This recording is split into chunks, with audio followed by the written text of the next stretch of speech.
حضرت ابو امامہ رضی اللہ عنہ سے روایت ہے کہ رسول اکرم صلی اللہ علیہ وآلہ وسلم نے فرمایا، جو شخص جھوٹی قسم کھا کر کسی مسلمان شخص کا مال ناجائز حاصل کر لے، اللہ تعالیٰ اس پر آگ واجب اور جنت حرام کر دیتا ہے۔ ایک آدمی نے کہا، اے اللہ کے رسول، اگرچہ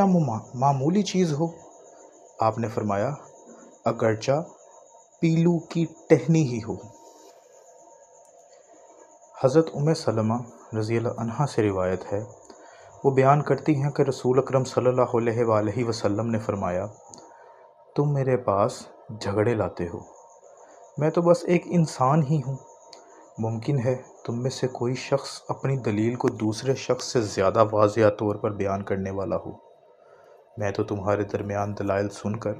ان کے مطابق فیصلہ کر دوں گا، لیکن یاد رکھو، میں جس شخص کے لیے اس کے اسلامی بھائی کے حق میں سے کسی چیز کا فیصلہ کر دوں تو در حقیقت میں اسے آگ کا ٹکڑا کاٹ کر دے رہا ہوں۔ حضرت عائشہ رضی اللہ عنہا سے روایت ہے کہ رسول اکرم صلی اللہ علیہ وآلہ وسلم نے فرمایا، اللہ تعالیٰ کے نزدیک